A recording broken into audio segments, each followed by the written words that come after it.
Hi everyone, Danny here, and welcome to Spenelli Speaks. Today I'm going to be doing my February wrap-up, talking about all of the books that I read in February, as well as a few splashover books, and I'm going to talk a little bit about what I anticipate reading in March. Now, if you haven't already, I hope you've hit that subscribe button. I would love to have you follow me, hit the notification bell so you always know when my new videos are brand new, and go ahead and comment below. I love chatting with you and especially getting your book recommendations. Now, getting into the books that I read in February, if you've followed me through my Friday reads, you'll have heard about a bunch of these. Now, I'm not going to go in great depth in reviewing each of them too much because I have done that in my Friday reads, so feel free to take a look, but I'm going to tell you a little bit about each of the books that I did read. Now, you'll know that if you follow me on Friday reads, I did a lot of ranting on this particular series that I'm going to be talking about.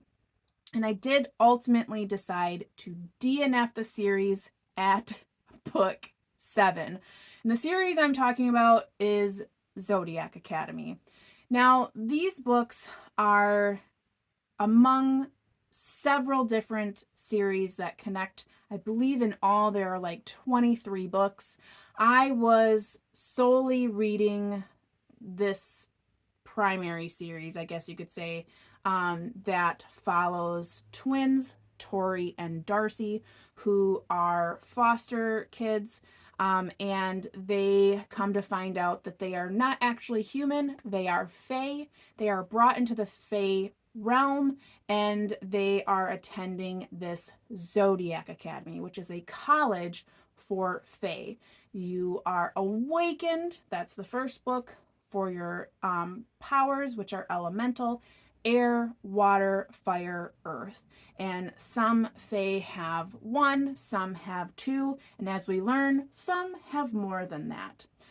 Now, this is a big book series about power and the struggle for that, and specifically the power of the throne of Solara, which is this fae realm.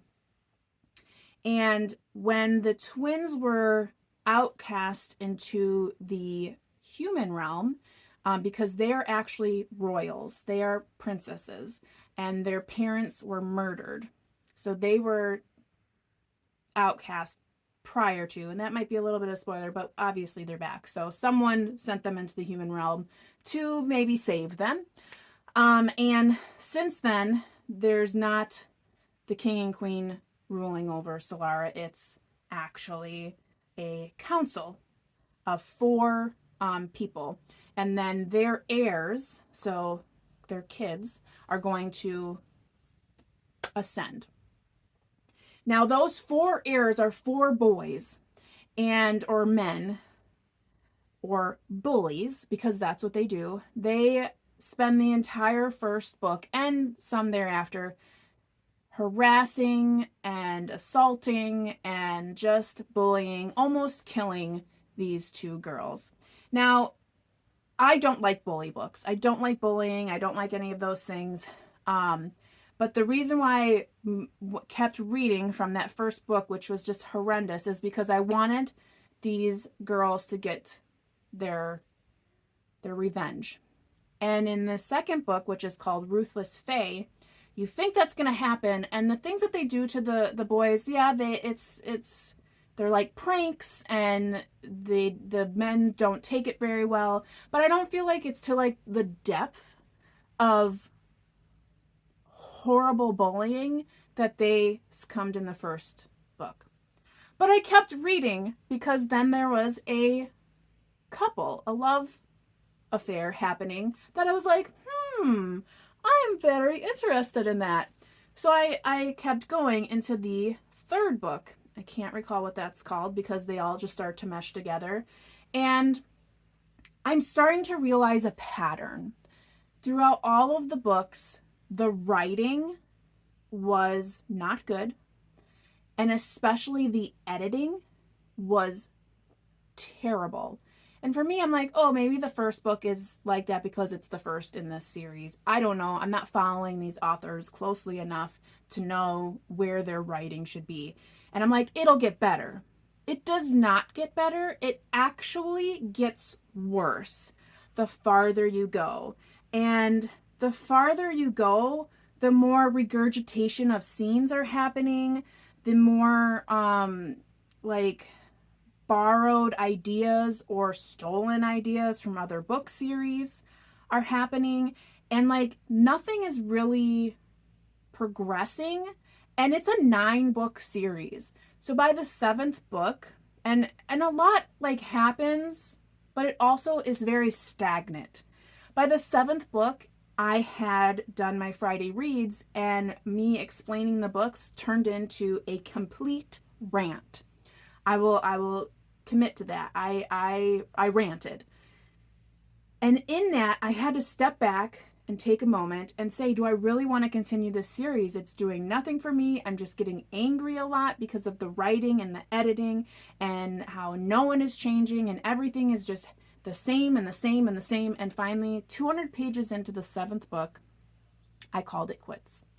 I realized that there are a tremendous amount of readers out there that love this series. It is not for me. That's not to say it's not for you, but I'll let that opinion be up to you, as we all have our own opinions in reading. Throughout that series of what I did read, book 1 through 6, it was anywhere from 2 to 3 stars. I really just was not impressed by the writing, and I only lingered on for a few storylines, and realistically there was one specific couple that I was just like, oh, I want everything to work out for them. What I did to get over the like what happens in the end of the series is I simply went to their wiki fan page and read all the spoilers. Now I know what happens to everybody, and I feel perfectly fine because that took a half an hour out of my time instead of reading 4 more 600-page books. So that's all I have to say about that. I hope I didn't offend anybody, but those are those books. So I read 6 books of the Zodiac series in February, and I DNF'd the 7th one. Another DNF that I did pick up, and I did not get very far into, I think I was just not, I could not take any more fantasy. I believe the book was called I Accidentally Summoned a Demon Boyfriend. I cannot remember the author. I want to say it's like, I'm not going to even try. It's here. Honestly, maybe in the future I'd pick it up again. I was like thinking about like Charmed, like the old Charmed, not the remake that they did where like Phoebe and Cole, and it's like he's a demon but she doesn't know it. And so I was like thinking like that when I saw this book on my Kindle Unlimited, and I started to read it, and I was just like, I don't think I'm not over Zodiac yet, like the fantasy bubble. I need to step away from fantasy. So I DNF'd that one as well. Now, another book that I did read that is fantasy, but was a standalone fantasy and not a romantasy, it was simply a fantasy, was Blood Over Bright Haven by M.L. Wang. And I recently just finished this book, and I thought it was a phenomenal read. I did give it 4 stars. It didn't quite get 5 stars because the first half of the book was a little bit slow and technical for me. But all in all, I do think it is a great read, and I do recommend that if you do like fantasy, that you would like this book. The magic system is not your typical magic system. Like I said, with Zodiac Academy, that's like elemental, kind of like witchcraft magic. And with Blood Over Brighthaven, it's more technical. You have siphons that are kind of like typewriters, and you type in a spell, you make a spell web, and it, once it meets all of its coordinates, it's able to complete the task that you have advised it to do. And it pulls its magic from another realm. As we find out, there's something very suspicious and very nefarious about where the magic is coming from.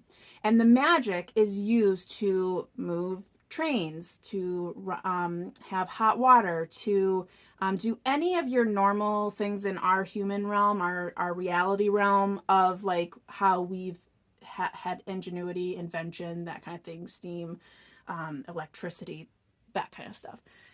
So magic all makes that stuff happen.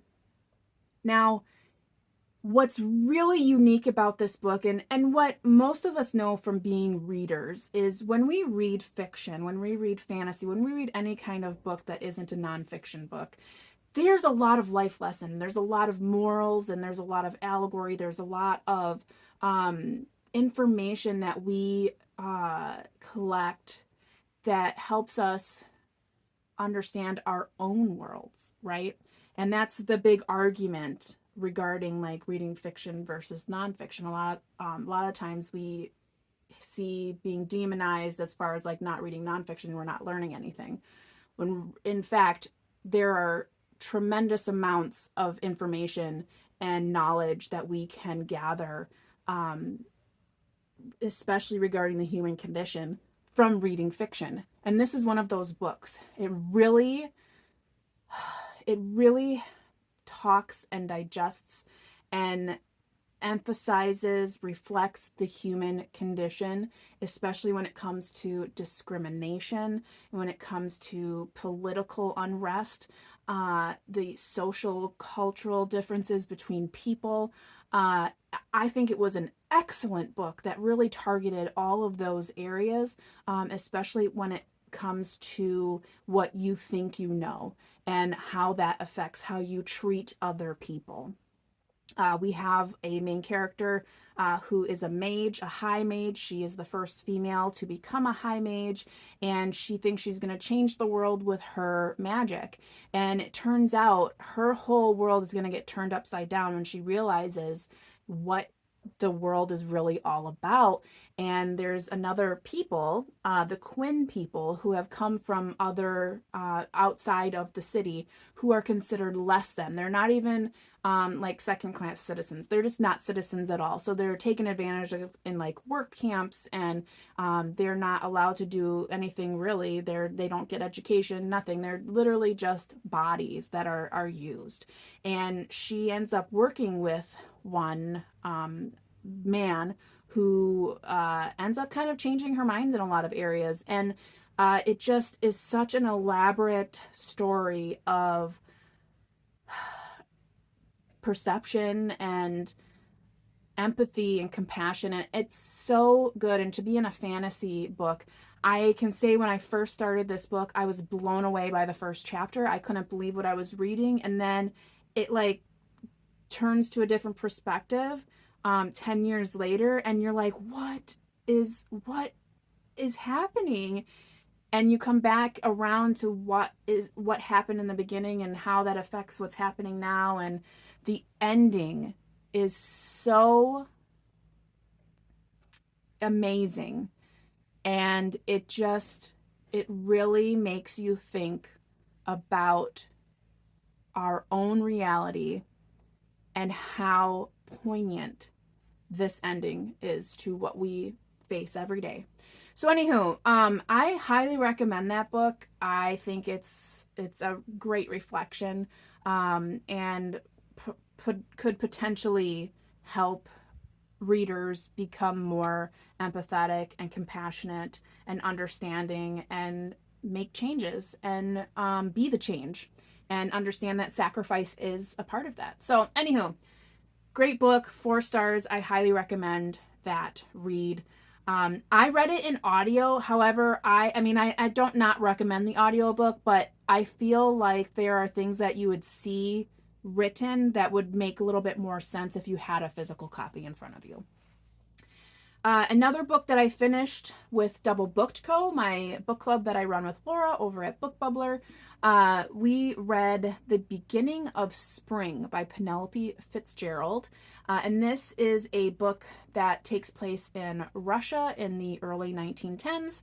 And we follow a man named Frank who has recently been left by his wife, and he's kind of dealing with that as far as, why she left. She had originally left with the children, but then sent them back, and he is kind of figuring out the new norm, but also it's not just about the domestic side of everything. It's kind of about the political, social, cultural side of living in Russia, and what that means as a businessman, as Englishman living in Russia. So we see a lot of different cultural images that are a little astounding. There is some animal cruelty, so if you're looking into this book and that's something that you really is not something that you like to read in books, there is one chapter that has that, so beware. I did only give this book like a 2.5, so on Goodreads it is listed as 3 stars. It's very the writing is very perplexing because it's very precise, meaning there's not a lot of like literal writing. It's kind of just like very short, almost choppy. I feel like it's very similar if you've ever read Franz Kafka, specifically The Trial. I feel like the writing was very similar to that. So there's not a lot to read between the lines because it feels like you're reading the lines that are between the lines. So you have to kind of have that ability to go with the flow, because you're not going to get a lot of that like floral imagery and landscape. It's just, this is what it is. And Frank is a very unusual character because he kind of, I feel like he's not even very miffed by his wife leaving. Like he is, but he also isn't. He just kind of keeps going.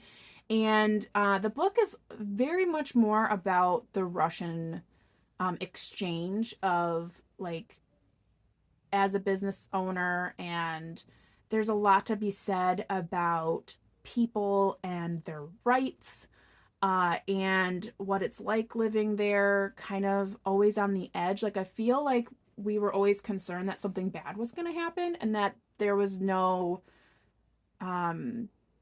repercussions for the people that were doing it. So it was very concerning in that respect. And the ending is kind of like, I wasn't surprised, but I guess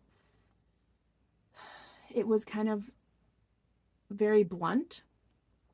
But overall, this is like a very, like, it's like a literary read. It's not something you sit down with a cozy cup of tea and you're like, oh, I'm going to read something nice. It's more of a gets you to think about things and the time and the era and the place and the people. And so if you like to read that kind of stuff, like Booker reads, or, other, like the women's list, like stuff that's very makes you think, then that book would work for you. It's very short. I read it in like 2 sit downs, so it's not something that you need to linger on, but it wasn't my favorite. There were a few scenes that I was like, I don't even know what that was supposed to mean, and before you could even think any further on it, you were on to a next chapter. So like I said, 2.5 was my rating on that. I also was able to finish Warbreaker in February. If you recall, I was trying to read that in January and wasn't able to finish it before I had to return it on my Libby app. So I was able to finish that in February because it randomly came up again, which I was surprised. I thought I was going to have to wait like 10 weeks and it popped up. So I did finish that. I did give it 3 stars. It's not one of my favorites. I was extremely bored throughout the entire read. It's about these 2 princesses who are from a certain region in this world that Brandon Sanderson has created. And one, the eldest, was supposed to be sent to marry this god king. And in what ended up happening is that the youngest was sent. And within that, the eldest feels like she has to go and rescue her. And then we find out on the cusp of a war anyways, the two regions, and you find out there's a lot of political happenings that are underneath all of that. And there's this rogue entity, I think his name was Vassar, that is intersected in there. And then there's these other mercenaries that are kind of infiltrating that as well. So you have all of these players on top of like the priests and the other returned gods, because there are returned gods. So people who die very valiantly, they somehow come back and they are a god, but they have to have breath. So everyone has one breath, right? And you can give that breath away. You don't die, but you give that breath away, and then you're a drab and you don't have any color, because this whole book is based on colors. Do you see where I'm going with this? It's very like, Brandon Sanderson is excellent at creating worlds and elaborate stories. And this is no different, but for me, super boring. Wasn't very interested. I did not connect with any character. However, that might be different for you. If you are a Brandon Sanderson reader, maybe this won't be your favorite book, but it's certainly a book that offers a lot. He is a phenomenal writer. He allows you to be absorbed by the set, the scene, the space, the characters, the world that they live in. He is excellent at all of that. I mean, typically if I would read a book like this and I was super bored, it'd be a 2-star read. But because I can recognize the immense glory that is Brandon Sanderson, I do give it 3 stars. I just can't give it anymore because I was completely bored. So yes, I'm gonna stick with my 3 stars on that. And so glad that I finished it, because it was a recommendation from a very good friend of mine and I wanted to get through it. So I did, and I'm not saying that I'm done with Brandon Sanderson. I did really enjoy Tress of the Emerald Sea. So I'm going to try to stick to maybe the secret projects list first and then kind of go through that. I do have Mistborn on hold, so I'm waiting for that as well. I've heard that is very good. So we'll see where that takes me. I don't want to discount any more of his writing, but I do recognize that some of it's just not for me. Now, that being said, those are all of the books that I for sure finished. I am still reading Name of the Wind, so I want to continue with that. I'm about 115 pages in, so I will continue with that. That book is about, I think his name is like Croth. It just sounds like Croth or something like that. I'm listening to it on audio as well to try to get through it. And he is telling his like life story to the chronicler, who is a scribe who wants to write down his story because from what we understand by reading between the lines, this Croth is a very significant character and champion kind of thing. So he's getting his story. This first book is considered day 1, so I do believe it's day 1 of him just telling his story. But I mean, yes, it's like 700 pages of that. And then the second book, I believe, would be then day 2. And then the third book that is not yet released, it's been 11 years, thank you very much, Patrick Rothfuss, what are you doing? Is then day 3. So I don't know if we'll ever see that. I'm not concerned because I don't know that I'll get past the first one unless something crazy happens at the end of the book. But there's that. So I am finishing that up. I did forget to mention in my DNFs, I did decide to DNF for now, not completely, that Shades of Earl Grey, that Tea Shop mystery book by Laura Childs, because I try to keep coming back to it and it's not hitting me right now. I love those books, but it's not hitting me right now. So I'm going to return it to a library and I'll come back to it another time. So yes, Name of the Wind. And then, so for March, so books that I am reading for March, kind of a TBR, for DoubleBookedCo, we are reading Caddie Woodlawn. So if you're interested in joining us, we do have reading sprints coming up this coming Tuesday. So Tuesday, March 4th. At 8 p.m. Central Time over on DoubleBookedCo's YouTube channel. You can find us. We're going to start reading sprints. But you can take any time during the whole month to read this. The live discussion would be at the end of the month, the last Tuesday of the month, which is the 25th, I believe. So the 25th of March at 8 p.m. we'll do the live discussion. So you have all of March to read that if you are interested in joining us. So I have that book.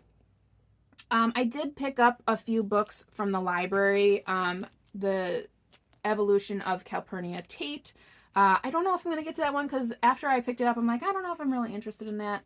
I do want to reread Birchbark House and then read the second. So this is Louise Erdrich, and this one is The Game of Silence.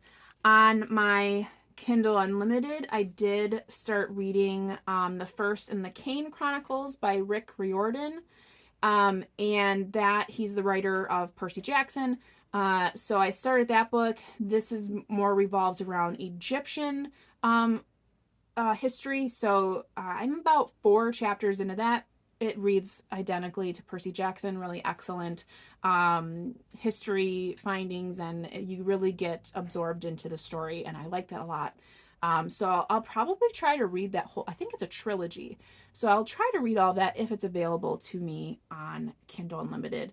I'm really eager to read middle grade this month, so I may read more than I have said here, but we'll see how it goes. Follow me on my Friday reads to find out more regarding that. And then lastly, you may have saw this last week in my Friday reads, I just have some nonfiction fact books that I picked up from the library that I'm eager to peruse. I might not read them cover to cover, but this is what I'm kind of working on. This one is But Have You Read the Book? That is 52 literary gems that inspired our favorite films. So this was done by the TCM, so Turner Classic Movies. If you remember that channel, I'm sure it's still happening, but they do a lovely job of introducing films, and this one just happens to be books that were turned into films. I also have the literature book. So this is Big Ideas Simply Explained, and this one I feel like I'm going to spend a lot of time in because it just looks like so much fun. And then lastly, one that I might not really get much into because once I got it and I looked at the table of contents, I wasn't that impressed. But Stuff You Should Know, an incomplete compendium, mostly interesting things. So we'll see how far I get into that. I don't think very far. So a lot being said, I think overall was that maybe 9 books I read. I'll have to look at my totals here, and you'll, I'm sure, have already seen in the title of this video, but that's that. So tell me in the comments, are you reading for middle grade March? Are you doing any Irish reads for the Irish read along or readathon or reading? I know that that's part of it as well. I think I have some Maeve Beachy that I might read that I have been looking at. I have this book here that I've had forever, so maybe I just need to read that, and then that can be considered an Irish read as well. But I tend to really gravitate more towards the middle grade books during March, so we'll see what I'm available to do. But yeah, let me know in the comments what you'll be reading, and I'll love to have that chat with you. So until next time, I hope you're reading something fantastic, taking care, staying safe, and as always, you know how it goes. Happy reading!